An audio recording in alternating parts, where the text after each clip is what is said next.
Good morning from Panhandle Outdoors, America's only daily outdoor TV show. Your source for fishing, hunting, and information for folks who enjoy the great outdoors. Now sit back, relax. It's Panhandle Outdoors. Good morning, folks. Welcome to Panhandle Outdoors. I'm Winston Chester. Glad to hear this morning. Got a big show lined up, but first, our weather brought to us by Haney Technical Center at the corner of Baldwin Highway 77. High today, 93. That's on the coast, folks. It's just been a blistering June. I hate to see what July is going to be if it's been like this in June. Low's going to be 78 and water temperature is 88 degrees. Let's take a look at our river readings brought to us by Mountain Dew. Take it outside with Mountain Dew. And I think a lot of us been drinking this month of June, a lot of ice cold Mountain Dew. Apalachicola Bluntstown, pretty steady, is at a 7.1. Not much movement. Actually, on either river, not a lot of movement. We got a little bit of drop on the Choctawhatchee at Caryville, 2.5. So they're in pretty good shape. And I understand most people now reporting the yellow flies sort of on the downhill side. Not many yellow flies. I'm not seeing near as many at my place. And other folks have commented the same thing. But that slack has been taken up by the mosquitoes. They've come in and swarmed. So be aware of that. That's part of it living in Florida. If it ain't the yellow fly, it's going to be the mosquitoes. Take a look at our tide chart brought to us by Kent Forest Long. Not much tide today. 7:08 will be the high tide this morning, and it's going to be going out, be 8:39 tonight. Not a lot of movement. Marine forecast is coming out of the north-northwest, about 8 to 9 miles an hour. That's not near as bad as it has been the last couple of weeks. I want to give a thank you to so many folks. I got a lot of feedback on that special I did on my late brother Wayne. I appreciate those kind words. I got a lot of feedback on that. Very, very nice of y'all to do that. I do appreciate it. Let's take a break now and be right back. Welcome back. Let's add some names to our pickle jar, just so I won't forget it. I've got like I say, add any time of the year. Versity Cruz from up in Westfield and Mary Cruz up in Westfield. Long-time viewers. I think they've watched us since we started. So y'all are now in a pickle jar. And we'll have a drawing coming up pretty soon. All right, let's take a look. I got some pictures and some emails I want to answer. This is one right here from another loyal viewer, Deb and Marty Crumknocker. Good afternoon, Winston. Marty and I had a wonderful red snapper fishing day. 2 beautiful fish for each of us. Left St. Joe and headed out to deep water 2 hours out. I think we caught 4 or 5 that was too small to keep. I think Marty enjoyed his late Father's Day gift. Guess what we're having for dinner? Have a wonderful evening and a blessed evening. And here they are. All right, some nice fish right there. Look at that. Red snapper. Everybody's getting red snapper this time of year. I know y'all enjoyed that. They're just special. June and red snapper. Speaking of other fish, how about a redfish? Lakin Hutchison, one of my former students here, loves to fish and always has that big smile. And she caught that perfect size redfish, and I'm sure she enjoyed that. Good job, Lakin Hutchinson. Okay, my buddy Ben Burnham sent this with his wife Tracy. Tracy got her a good one, and I'll say 33 inches. Tracy Burnham, and that is a fine one, Tracy. Known Tracy and Ben a long time, and they don't know how much it weighs. They don't weigh. I know that's a 30-pound red snapper, 30 to 35-pound red snapper right there. And there have been some big ones brought in. Okay, I know you've seen this. I'm just going to go over it again. And I know that our local media has really been going on because we have so many accidents lately. The double red, and you understand. The green took the place of the blue. A lot of people were confused when the green came out, but it used to be a blue color. But that big one, to understand, make sure all your cousins from Alabama and Tennessee know that double red, stay out of the water. Anyway, even red, if you're not a really good swimmer, you just don't need to be in the water on those flags. I just want to, as a public service announcement, I know locals, we're inundated with this information, but we've just got to get the word out to other folks coming in. They just I understand what they want to do. They just want to get out in the water. What Floridians are afraid of. Okay, I'm not going to read all of them.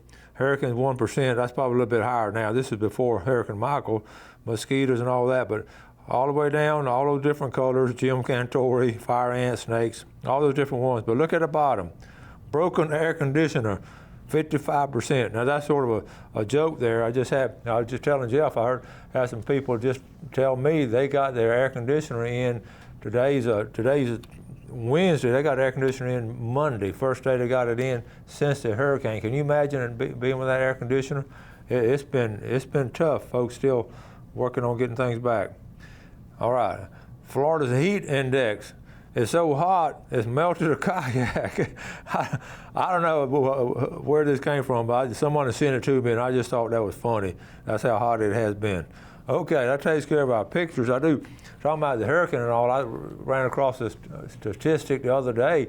Fascinating. I keep getting this all kind of information, things that we just took for, we just didn't know. And they stated, and this was a national organization stated this, so it's pretty factual, I think. I don't think it's fake news. That if you put all the timber in the Florida Panhandle that was blown down from this is from the timber industry, that's where it comes from. If you put all those pine trees, lay them all down just beside, in front of other, and it will circle the globe 3 times. That's how many pine trees have been blown down. That's amazing.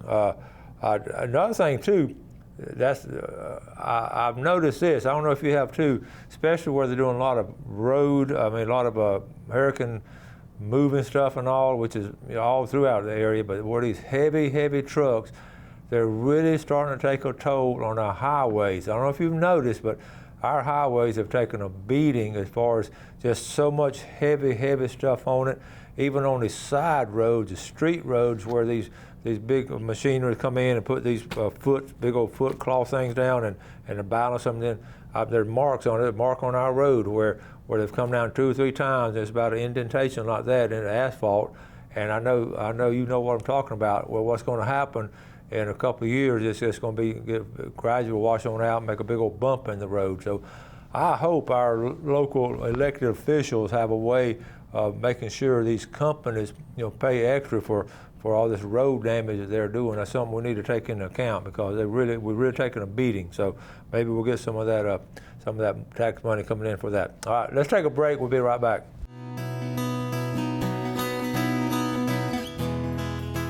Okay, welcome back. I do want to mention, I mentioned this the other day, our fishing guys are here locally in our medium-sized boats. They've had a very rough June. I've been in contact with a lot of them. Now the bigger boats, they've had a rough time too. In fact, Billy Archer was talking the other day. He had some rough seas and the current was going just the opposite way of the waves, and we've been out there before in that situation. It's tough on everybody, but our medium-sized boats, the 25 to 28 7-footers and all, they've had a rough time. Even the smaller boats, even in the base system, it had blown so hard, it's just hard to get out there and let it glide and enjoy it. And it also is a little bit on the dangerous side. So I want to give some thanks right now to our sheriff's department. All 3 of them, 3 of the 9 in our county area, the Franklin County Sheriff's Department. I saw where they're catching speeders, 0 tolerance. They're just sick and tired of people flying through that area. And they must have been watching us on Panhandle Outdoors talking about all these crazy people driving fast. So good job, Franklin County.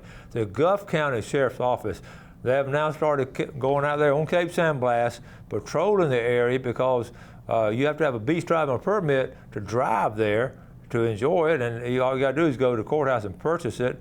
And for it's not expensive unless you're from out of state or something. But there were people just every day driving, just going on the beach and driving. Think the laws doesn't apply to them, so they've been driving up and down the beach, just coming down from all over the place, driving up and down the beach. But now the Gulf County Sheriff's Office is patrolling the area and writing those tickets up. And also, I want to say the Bay County also on the flags, on the swimmers. The Bay County Sheriff's Office is, on double red flags. They started arresting a few people, trying to use them as examples, and rightfully so, trying to keep people out of the water. So those 3 sheriff's offices are on the ball there.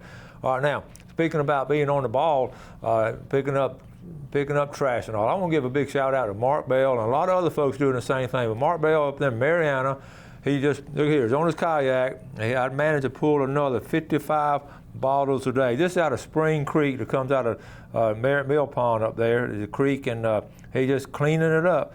I touched base with him. I know Mark, he's originally from Bonifay, and he's a good outdoorsman and very responsible in what he does, and he has picked up, he's taken out of that little area 350 bottles this summer.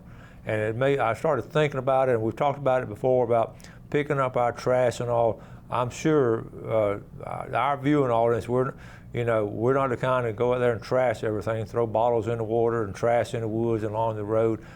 And it makes me sad, it makes me angry that people do this, and I just wish we didn't have that problem, but we do. And then it takes us as individuals like Mark, and I know some of y'all do the same thing, walking on the beach and all. And every time I go in the woods, I just pick up something. In fact, where I live, on the road I live, which is sort of a dead end circle and come back out on one way in and out, about once a month I'll walk along the side of the road where no houses or anything, and I pick up about a bag of trash where these morons who thinks everything revolves around them, they just throw stuff out the window. Most of it's beer cans and then some just trash. And every now and then I know stuff blows out the back of people's truck unintentionally, but so we as individuals, outdoorsmen, are responsible for outdoors. We need to do something individual. And also, there are groups of people all the time that's doing this. I know the Southeastern Outdoor Dog Hunters Association over in Apalachicola National Forest, and Michael Harris and Seasons of Hope, they'll go over there on a Saturday and pick up truckloads of stuff, of trash, out of the Apalachicola National Forest. So if you do anything like that, and send me pictures of it, and we just got to stay on top of these people. It's that all about me. A song I wrote one time. It's all about me. That's these people's mentality, and they just have no respect for our beautiful outdoors, and they would literally trash it. And our beaches. We've talked about what they do to the beaches in the spring break and all. So I just wanted to pass that on to you. So be aware of our trash situation. Also, I think I had. Also, I looked on the FWC website to see what they said about it. They got this little bucket here that you can make a little 5-gallon bucket. Now, this sort of overkill to me, I think. But anyway, what we're talking about, stash your trash, and their intent is good. And they take a 5-gallon bucket and drill a hole in it, and then you can put this. If you don't have anything else to do, you can do this, and you make a little trash can, I guess, like that, and put a little rope on the lid, because the lid will blow off, and then you put it in your boat. Now, to me, I don't particularly like that. I put mine in a bag and throw it up under the console. That sort of gets in the way, but the idea is the same thing. So have somewhere on your boat to put your trash while you're out there, because you're going to have some. But like I said, we'll put it in a bag and put it up under the console. So be aware of that. And I think the biggest thing we can do is just help educate. I don't know if educate is not the right word. I think they know better. Just try to get them to care a little bit about what we do with things in outdoors. Okay. Now I got this video coming up. This is fish cleaning. We're talking about Tropic Seafood cleaning our fish, and they do a great job with it. And also, there's a couple of guys down in St. Andrew that actually, after everything blew away down there, they put a trailer in the St. Andrew Marina, and when the boats are coming in, and they can clean your fish right there. It doesn't take long. There's not a long waiting line, and they'll knock it out. But it's cool. It's sort of air-conditioned, big old utility trailer that's enclosed and fiberglass and insulated. And I thought it was just a unique setup when we're down there. So Jeff, let's roll this video, and then you'll understand what I'm talking about. So here we go. All right, here comes the rain across the bay. But folks, this trailer right here is actually a fish cleaning. This is tails and scales fish processing. We're going to go in here. We're going to go in here, and we're going to see this setup. This is Tommy Taylor. Tommy Taylor. Hey, how y'all? Hey, Tommy. Oh, boy. There's another Southport over about a block from me. Who else you got? Tyler Taylor. Okay. Look out. All right, now listen, these boys can clean some fish, ain't they? Sure. Now when you open anybody, you can process the fish? Yes, sir. St. Andrews Marina. All right. About 10, 11 in the morning till the last boat. Yeah. Tails and scales fish processing right here. And this is how you recover from the storm. You just get the trailer going, get air conditioner going, and get to work. See it. Good job, Tommy. Today's been a pretty good day on the boat? Today has been an excellent day. Stayed busy all day. Good deal. Been a good day. All right. What's this? Hey, we got 2 more pieces of grouper right here to go in that bag. Notice that our vacuum seal works. You just put it right there? Yes, sir. That's cool. Con him. Should be good. Do another bag. We got one more red snapper.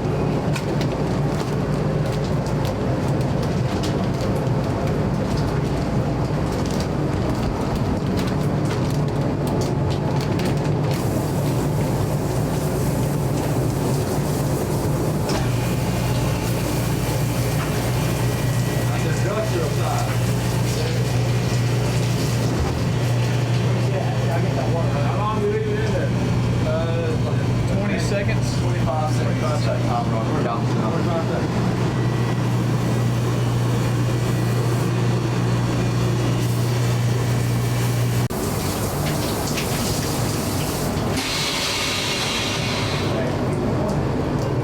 Look at that. Vacuum seal. That's the paper ready for a little while. Good job.